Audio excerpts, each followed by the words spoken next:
Hello, welcome to Gooseberry. This is your host Nidhi, and I'm here with my partner in podcast, Sonia. Hi everyone. Today we are going to talk about a particular study done on classical conditioning, and Nidhi will be explaining it to us.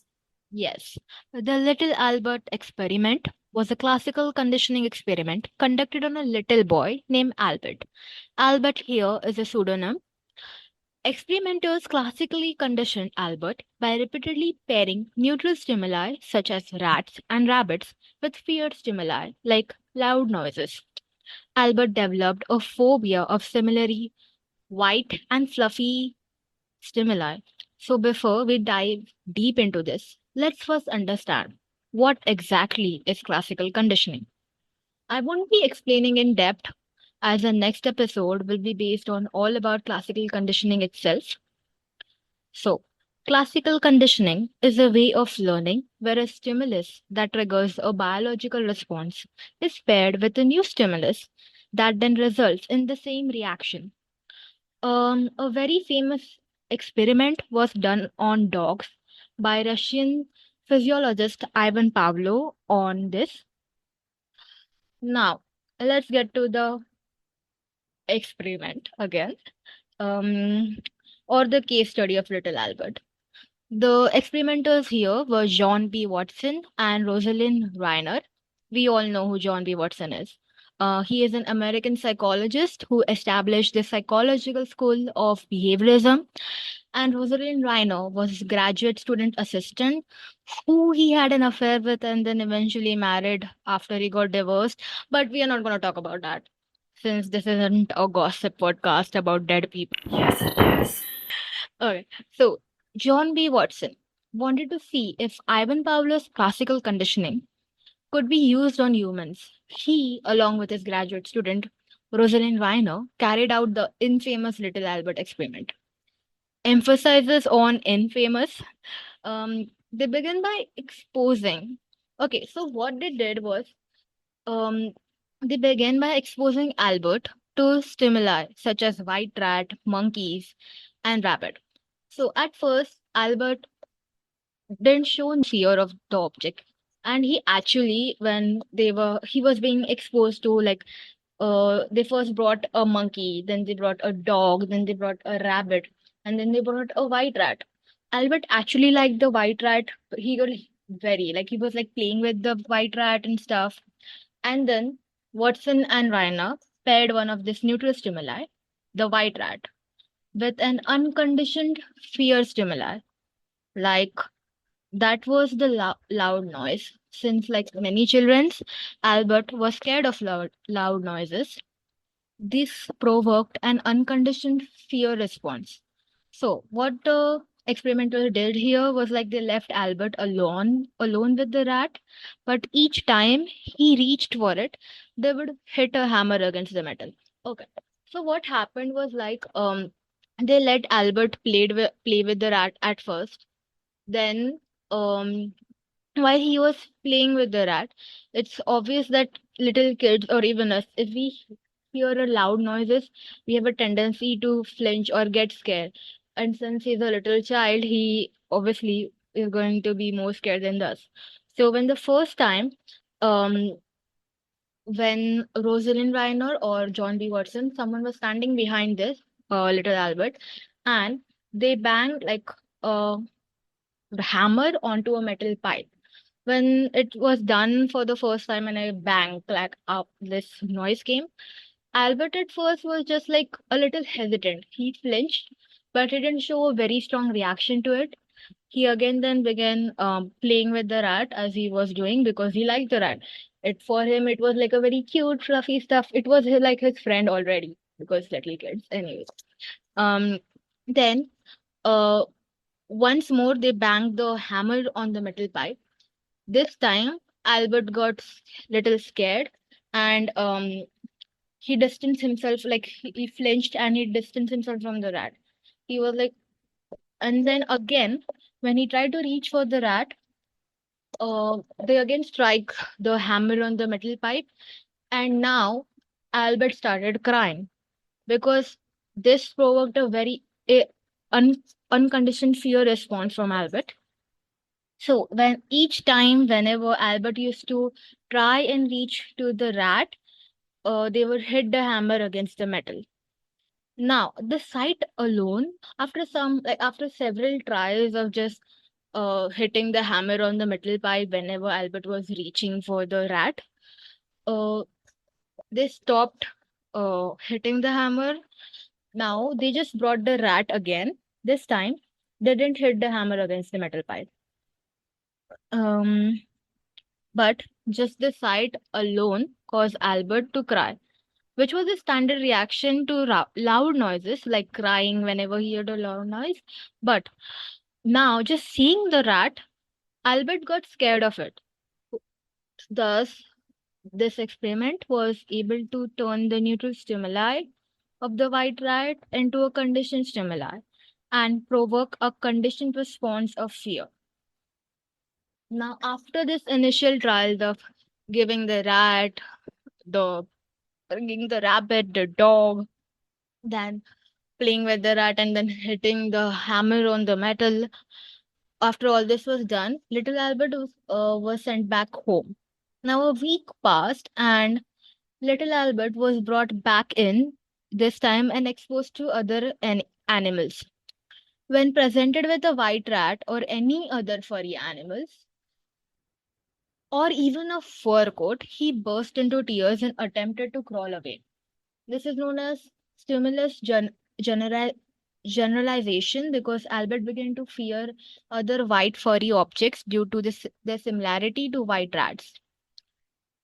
They It's like Yes. it's like when you might have a fear of a certain object or a certain situation, but if you can relate that object or situation to a bigger picture, like for example, if you get bullied in school, you might not have a fear of school, but because the bullying is happening only at school, you slowly develop a fear of school because you generalize the fear to like just going into school and then having to put up with it.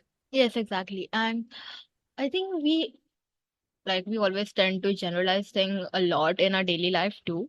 I'm going to talk about this more in the next episode too.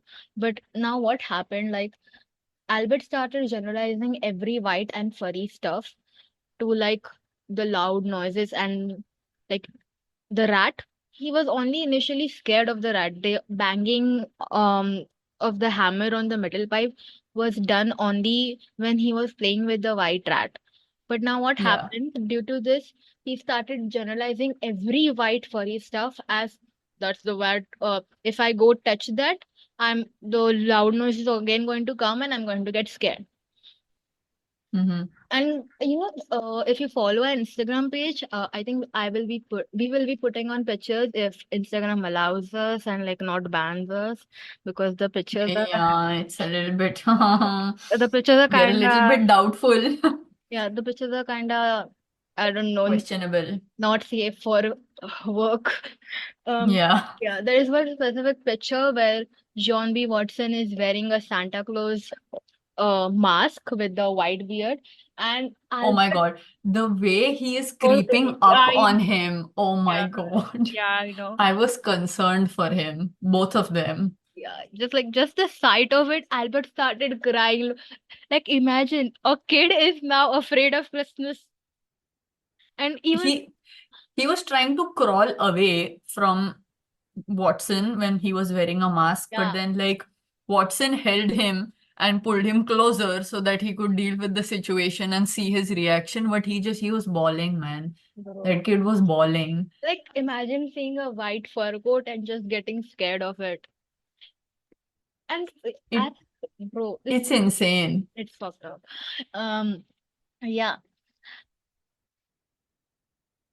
Now, I'm just gonna go a little just so before conditioning, that was when baby Albert was allowed to play with the pet rat. He enjoyed petting the rat, and Albert was scared of louses just like every other kid. Now, during conditioning, when Albert tried to pet or come near the rat, Watson would make a loud noise or like hit the hammer on the metal pipe. This scared Albert, and this scaring when coming close to a situation was repeated many times. Once he was conditioned, when This was when Albert was presented with the rat again without the hitting the hammer on the metal pipe.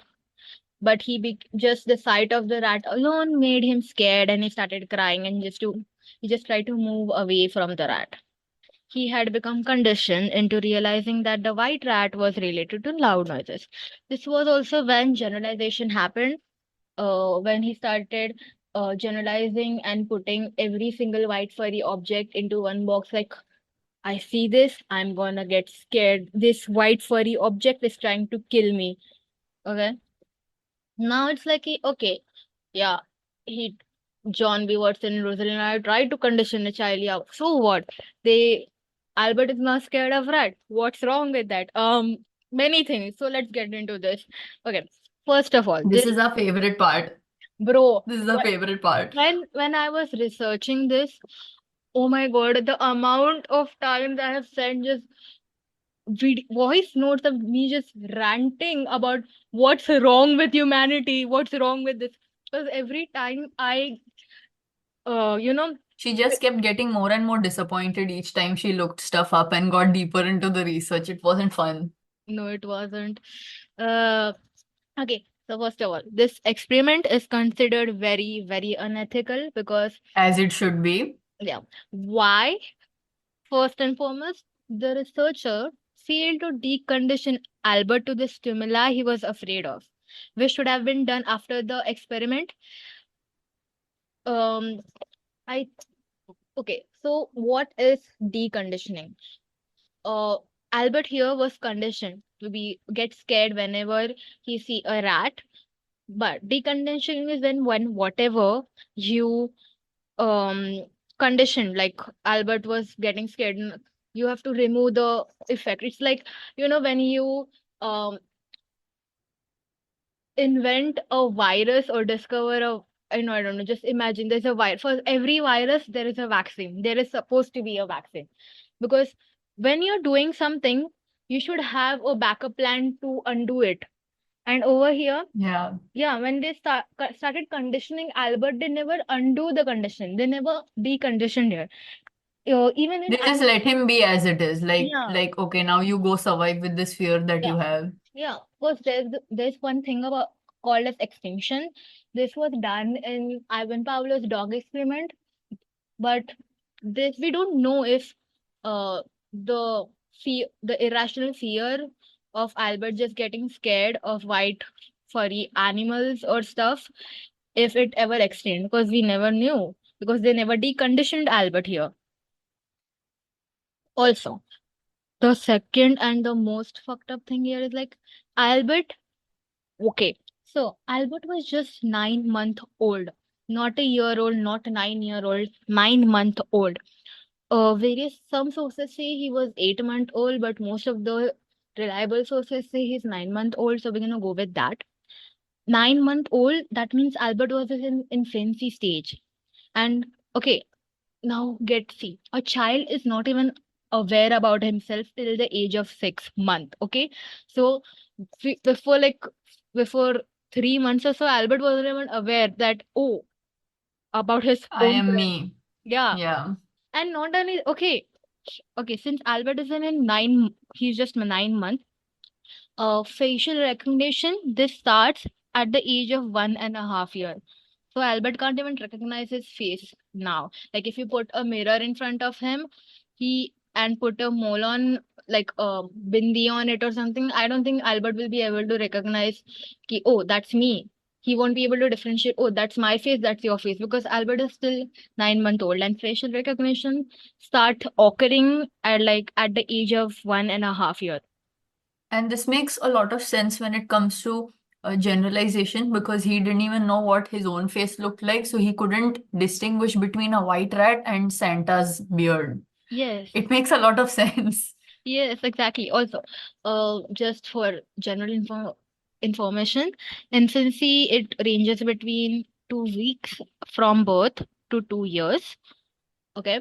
And also, why? Okay, infancy is also a very important stage in a child's life. Okay. Why? Because this is where rapid motor movement starts happening. A child learns to turn his head, it learns to crawl, turn over, even some. Basically, it's just past the neonatal stage where the child is now like now the child has to really adjust to the outside environment, Yeah, like psychological and physical changes.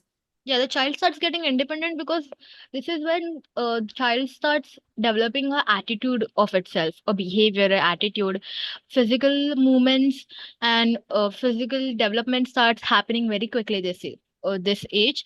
This is also known as the foundation age. So like, you imagine you are a 9-month-old baby stuck in some dark and dingy room. Yes, the room was actually dark and dingy. Like, I think it was some random room in a hospital.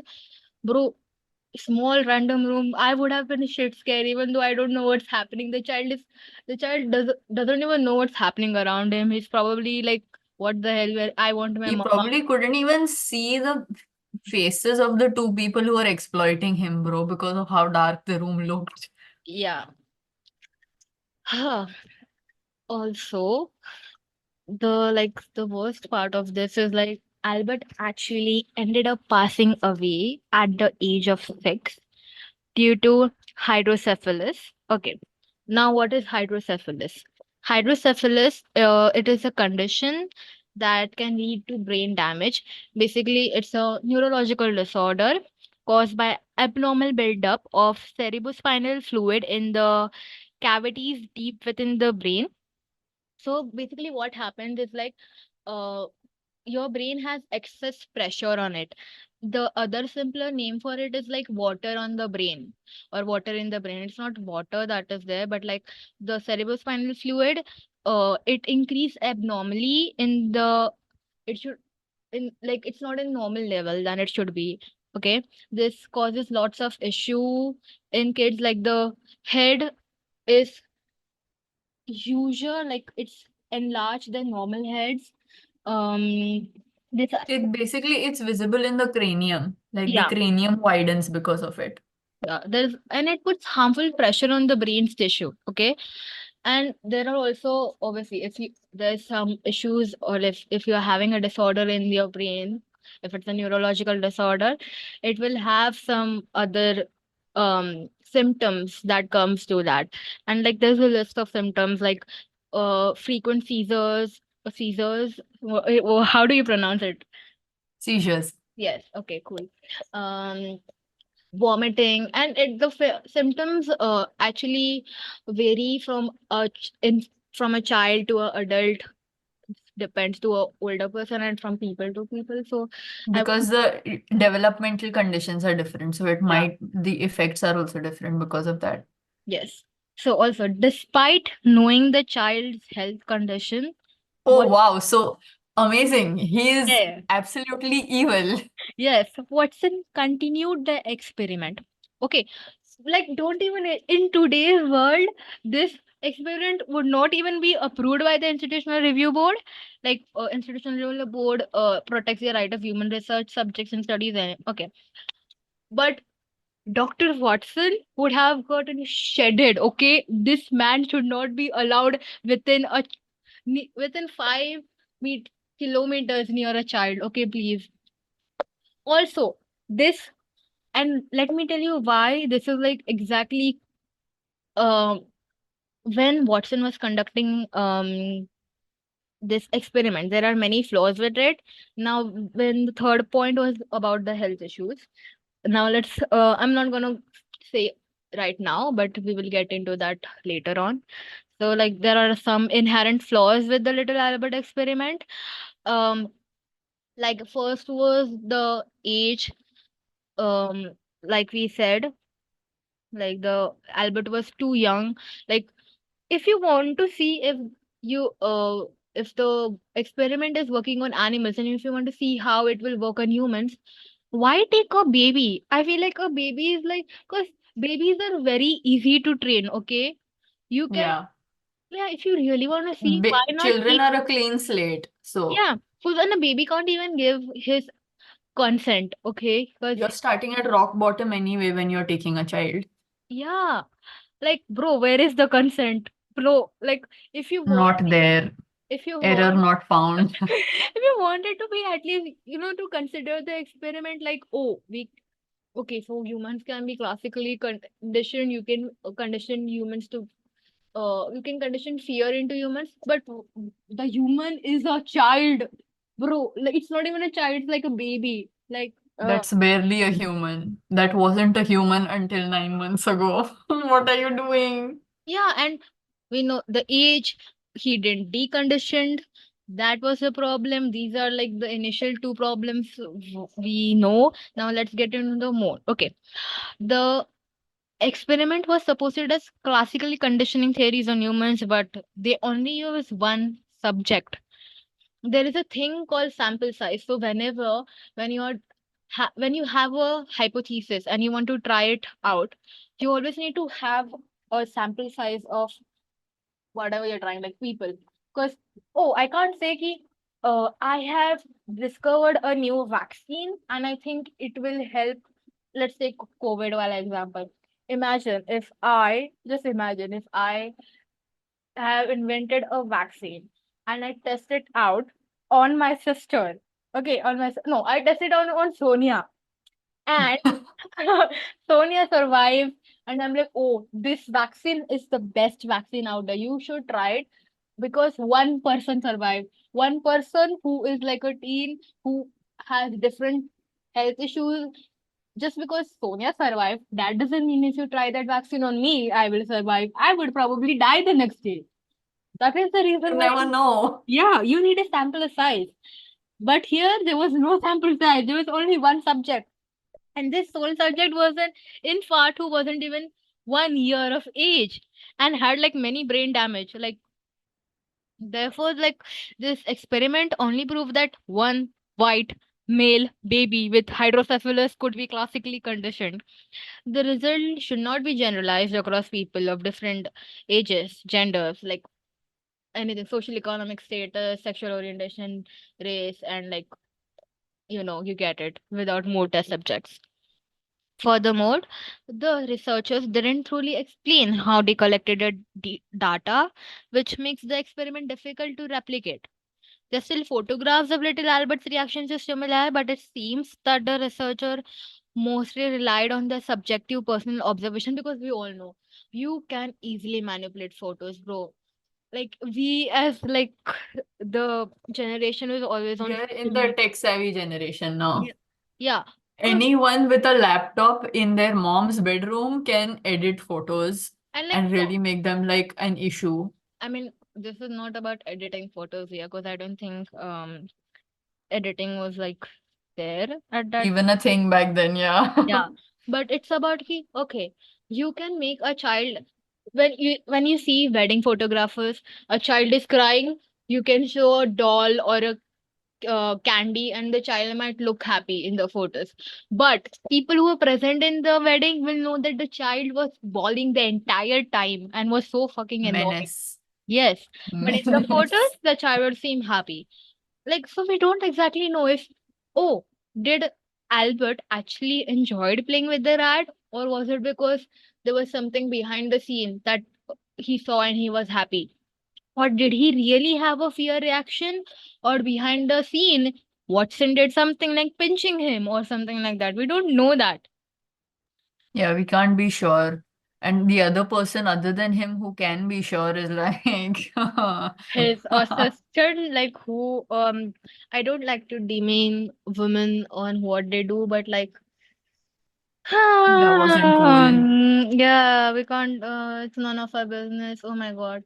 I have this sudden urge to say she likes them older, but I don't Shut. think Sonia, shut, shut. Okay. Because it's mostly you you can't actually see the interpretation of little Albert's neutral and fearful reaction can be heavily biased. So it's difficult to assess whether the data is reliable. On top of not having objective data collection methods, the experiment has very low external validity because it isn't generalizable to others. Even with the data uh you know the collected data, because they didn't explain how they gather everything, and how because of which it's difficult to replicate. But it's also very important that whenever, like for all of us, whenever we read something or like, oh, new research, this causes this, wearing this will help you gain this, if you drink this you will lose weight, or if you psychology says this, in not only the random Insta post, but even when you're reading some articles which are published by like well-known people, it's very important to see where is the data collection. Is the data collection proper? For there are many cases when they checked the data, it was proved to be manipulated. So you can't always trust anyone with some blind eye. And here we don't even know how the data was collected. So that's that. It was too long ago to Yeah. even sort of scrutinize and see, because current age psychology students are like Hmm. decades away from when this experiment happened. Yeah. Also, the Little Albert experiment is used to explain classical conditioning because it is why. Okay, now you're like, okay, we know it's unethical, we know it was terrible, but then why are we studying this? Because even when you're we are not in degree college yet, but I know that in the first year degree college, you have a little paragraph mentioned about this Little Albert thingy. So why is it still there? Because it's like, even though it's like a powerful vivid example, but it's but that's not all it helps to explain. So overall this experiment shows that ethical issues and scientific flaws are interconnected. Ethical flaws can directly create general experimental design flaws and vice versa. So it's essential to take such experiments as learning lessons in more than one way. They are helpful to learn more about psychology, but it's also necessary to identify the flaws, differentiate right from wrong, and understand the repercussions of such experiment. So, also, now it's like after when all of this was done, it makes you question, but who was little Albert? Because for us, we don't even people actually don't know who little Albert was. Like after the experiment was conducted, it was like Albert vanished into thin air since we don't know the real name, and like it was never also the mother, like Albert's mother, she wasn't aware like this experiment was going. In some sources it was said like John B. Watson kidnapped Albert from the hospital that her mother was working, but that's too bizarre. But um, one sources say that Watson, Also, I feel like that statement is just like more for the drama. It does not yeah, have any like actual basis to confirm to confirm yeah, anything actually. yeah. But John B. Watson used to pay Albert's mother $1, like $1, but the mother wasn't aware for what the child was being taken, like what experiment it is. Because like I don't think any sane mother would let her baby, 9-month-old baby who's probably sick, in like for hours and hours in a small dingy room where he's getting, when they're conditioned that child to get scared. Like that's so fucked up. Of literally white fur, bro. It's And not even like specific. judging by the way like Watson was paying the mother like $1, we already see like the financial condition might not have been good with them. And Yeah, because she was giving away her child for like few hours a day for just $1. I yeah, mean, it might seem like a small amount to us now, but back then it might have been a huge deal for them considering the level of poverty they were in. yeah. Plus, like we already know ki Albert he might have what was the name of the disease? S- Hydrocephalus. yes, hydrocephalus, and he died when he was 6 year old. We don't know if this experiment wasn't done on him, he might have, you know, lived. Survived a bit longer. Yeah, because just he already had a greater amount of pressure on his brain than the normal population because of the condition he had. And now every single time he sees a furry thing, white furry thing, every single time he sees a rat, every single time he sees a dog, a rabbit, a fur coat, a person with a beard, he's going to be very scared. And that his amygdala, bro. Let's not just talk about that. Every single time he's scared, the pressure on his brain would be increasing significantly, and that might be one of the causes which might have Increase the speed of the deterioration. yes. Okay, so we like saw all the reason why this experiment was considered very unethical because of the because they didn't decondition Albert, the age, the condition or the disorder he had, the neurological disorder he had, hydrocephalus, and then there wasn't proper use of data collection. We don't know they were. We don't know what it was. There were only photographs available.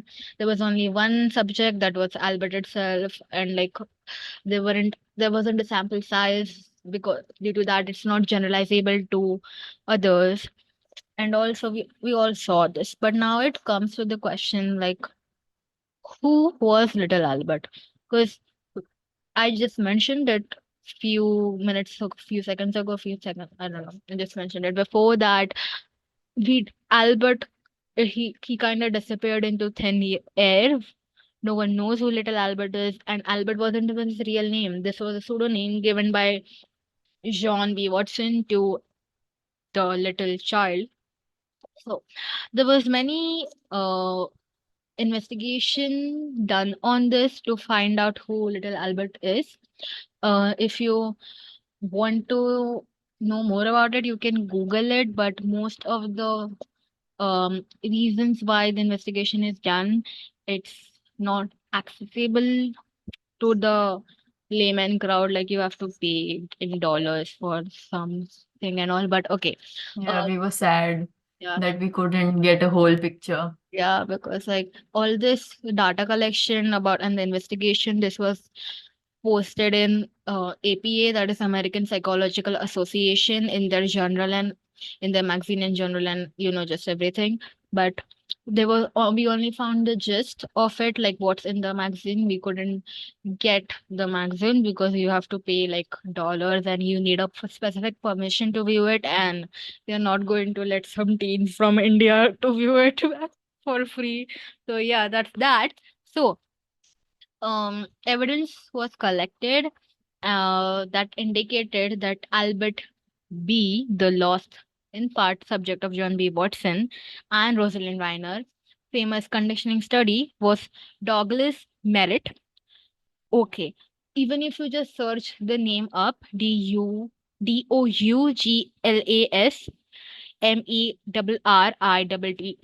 if you search it on Google, you will immediately get all the articles related to little Albert. So this guy is like the most.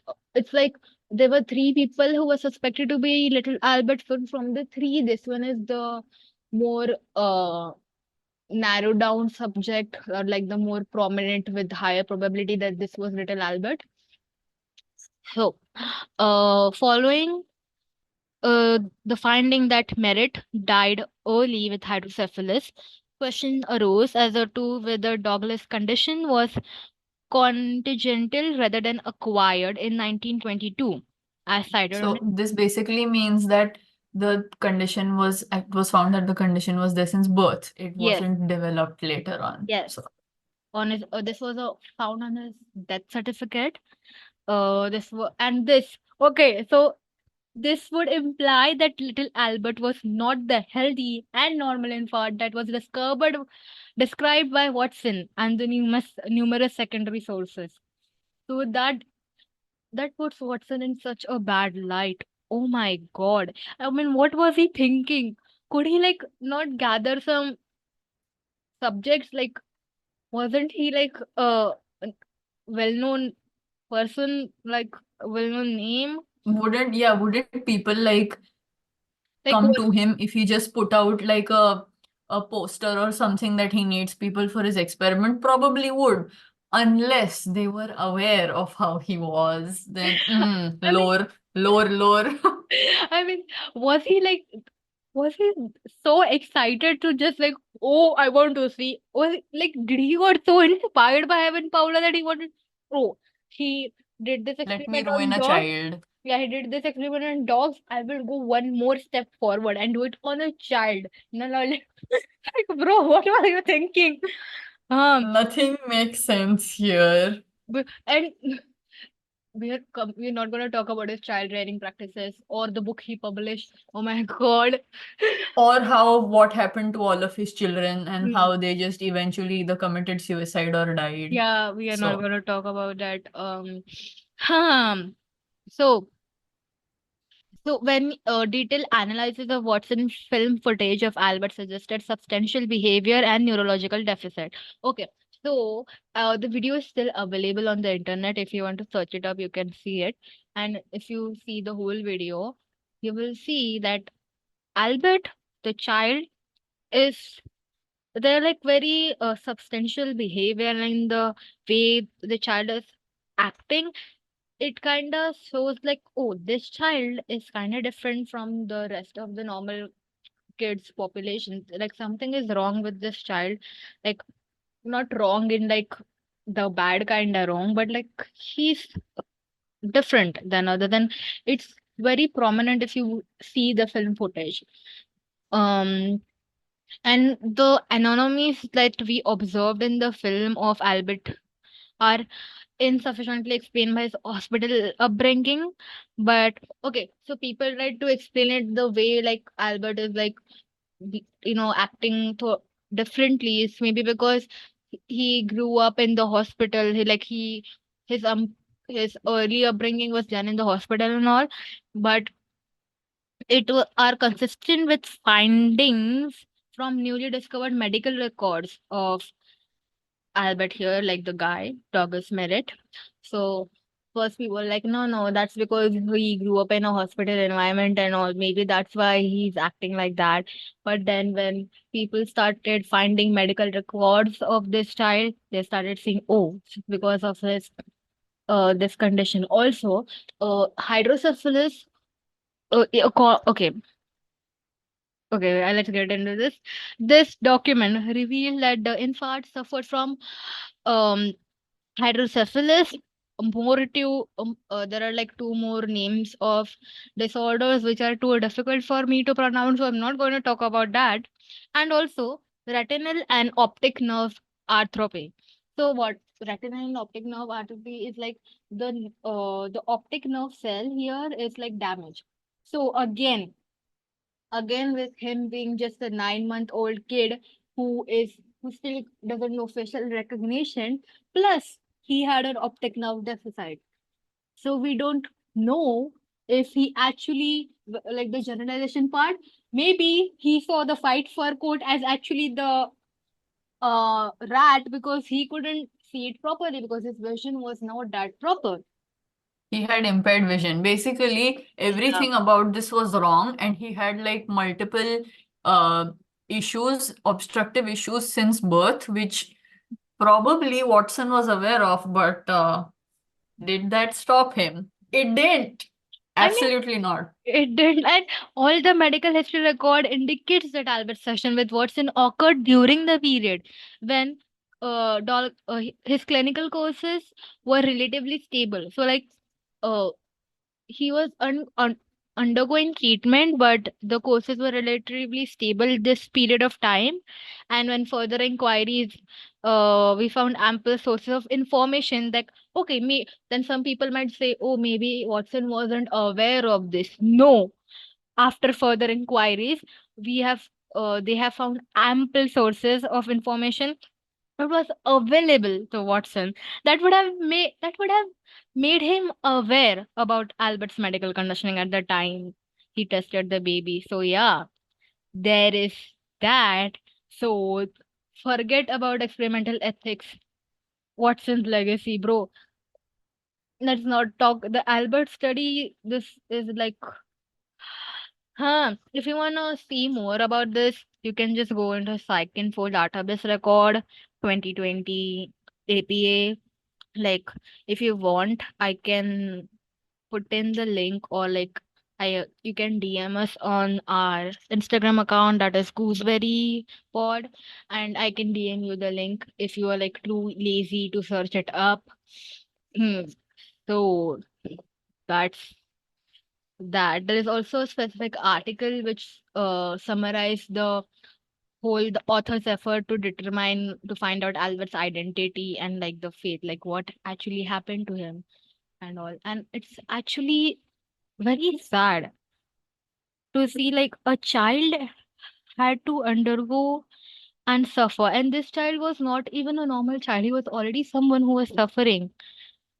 And then he had to undergo such a traumatic event, and that actually worsened his condition. Yeah, it added to mental agony and health issues for him. And the sad part is like, what did this experiment bring about? Except like bringing like It just threw light on unethical experiments and how they should be banned, yeah, honestly, because nothing more than that was really because found. you can't actually consider this experiment like, oh, as truth. Like, yeah, we can condition the fear into humans and all, because like everything There's no that was, sizable yeah, population it applies to. there's no sizable evidence to support this experiment was actually proper, or like it can be replicated again to see. Because when we talk about experiment or the empirical method, it's something that even under different conditions the result will be the same. But psychology is more of it's not a pure science, so the result will differ from condition to condition and place to place. But even from that, there are some, There is still some generalization that you'll yeah, find. Some. and yeah, but and here from this we can't even do that. Hmm. Also, because since it can't be replicated, they might also be referring to how, like, when he made the report of his experiment, for example, he didn't really mention what he did specifically, but we could only find videos and photos of what happened. So we don't really know what happened behind the scenes when the camera was off. So Exactly. that just adds to the horror. Yeah. And like all this for like what? A child's life just got ruined. And like they never even tried to decondition it. We don't know if it was if extinction happened. Like, huh. And 6 years is very young. Like, Yeah. it's super young. You aren't even fully through to like being like you're not even in your childhood yet at 6 years old. You're You still really like really slowly, but you're still developing pretty much in all of the areas of your life. yeah. And like, okay, let's just hypothetically, let's just assume ki the merit guy was not the real Albert. We don't know who the real Albert guy is. Like all the efforts from the authors, like let's just keep it aside for a while and all the evidence collected and all. But let's just see if he was not that. Maybe Albert didn't had hydrocephalus or some other condition. But even, just keeping all of this aside, it's still pretty horrid to see like a child, a, like a It's still baby. really bad. Yeah, because see, even you okay, because we find rats, dogs, furry things everywhere, On and a daily basis, yeah, yeah. and kids are specifically those who love all this. Okay, soft toys, furry stuff, they love all this. And this was like taken away from him. Like, So even if he is by any chance still alive somewhere in this world, even though it's been like over 100 years, uh, but even if he is there still somewhere, then or till whatever age he was alive also, assuming that he lived a decent life after that up till old age, how can you be sure that this didn't cause some real like trauma to him? You yeah, can't be sure because you you can't couldn't be trace sure. people back. Yeah, because we don't know if Albert actually led a comfortable life after this. And like, We can't be sure about anything actually. yeah. So, this was little Albert experiment. Um, we had lots of thoughts and opinions about this when the first time I brought this up with Sonia, and we had like a 2 hours long discussion about this. But we can't do this now because like Spotify, and we had to cut down the episode for the for And most of the discussions were actually shit talking. So we didn't uh, want to upload that. we also talked about John B. Watson's other books and stuff about how he used to say that parents should not display affection to their kids. Yeah. Um. I would have, bro, Mhm. straight to jail. Straight to jail. Yeah. Uh. So that was that. Um. Sonia, do you have any more thoughts or just questions or anything that you want to say, or you would like me to explain it again in a better way or something? Anything?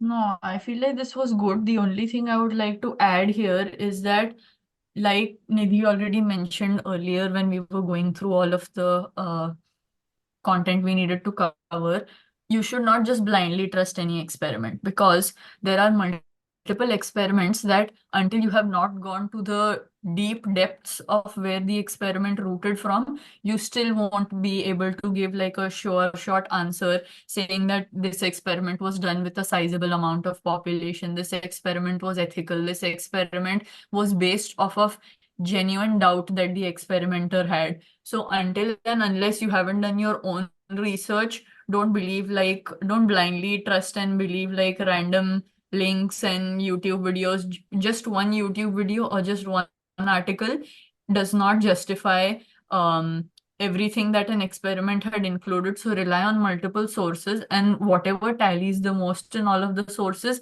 is probably what was right, whether you want to live in denial or not. Yeah. So just like they did for the little Albert experiment, where only one child was used and the child had like specific conditions,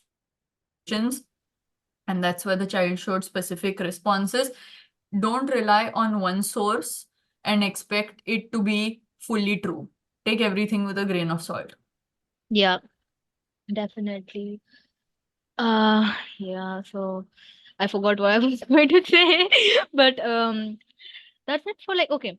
What else? Yeah, I remember what I was going to say. So I was going to say ki like, and also like whenever you are, searching about something, and maybe after some more research, you might find out, oh, something is wrong with this, or like, oh, this was not actually true. Or even in this experiment, even this was like a hot mess. We should always see like what is what was the more important lesson, or like what was something more important that we knew from this. Because it's always good to see the good, but like not here. I'm not forgiving them, not at all. But what we learned from here is about this. Yeah, she's not siding with them. Yeah, this experiment actually helped a lot for creating the ethical rules for conducting experiment, because psychology does not have a hard fast rules, like at least not in India. We only have ethics. But after this experiment, the board actually decided to release some proper guidelines and rules to be followed while you're conducting a experiment. So that's that. Find it sad that a child had to go through all of that for people to actually realize that, oh, we need ethics and we need like experimental boundaries and stuff. Exactly. And it was not even a child, it was an infant, a little baby. Like, my God, that makes me. Literally, like the amount of time you were in the womb, you were out of the womb. You were just that old. Yeah, and it makes me so sad, like from the perspective of a parent too, because like the mother was kept in the blind here. She didn't knew what was happening. The reason why Albert like disappeared in Yeah. thin air was like when she found out what was happening, she like ran away with the kid somewhere. We don't know. But like it's so like but it actually talks about how, improper authority can cause like so much problems. Just like people with power can, when you abuse and because Albert here was a helpless person. Albert Yeah. didn't have any privileges except being white, but like still, it's just so uh I don't know what to say. This every time um I come across this experiment, I'm always sad because there are many more other experiments which are just like horrific. But there's something about this that just makes you sad because like all it's like what all this for what a child has to had to suffer so much like huh. Not So wasn't the best way to go about such stuff. yeah.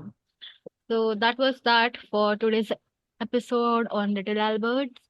The next episode we will be talking about classical conditioning. We'll be getting into depth of what classical conditioning is.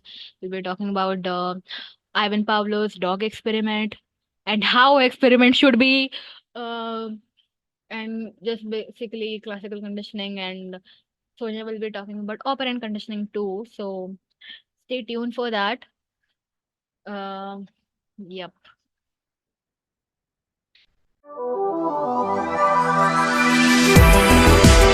So that was it for today. Thank you for tuning in to this episode of Gooseberry.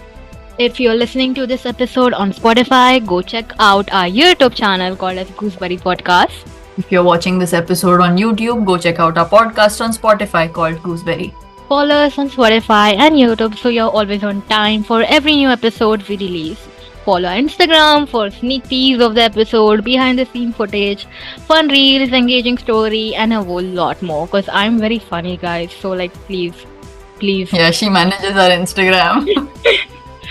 For any business emails and inquiries, email us at gooseberrypodcast, biz, at gmail.com with the subject line, quote unquote, business mail. All emails with subject lines other than this will be deleted immediately. To send us any feedback, email us on the same ID with the subject line, season, insert number, episode, insert number, feedback mail. All emails with subject lines other than this will be deleted immediately. This was Gooseberry, your guide to understanding the fascinating interplay of psychology, trends, and the essence of being alive. This is Sonia. And Nidhi. Signing off.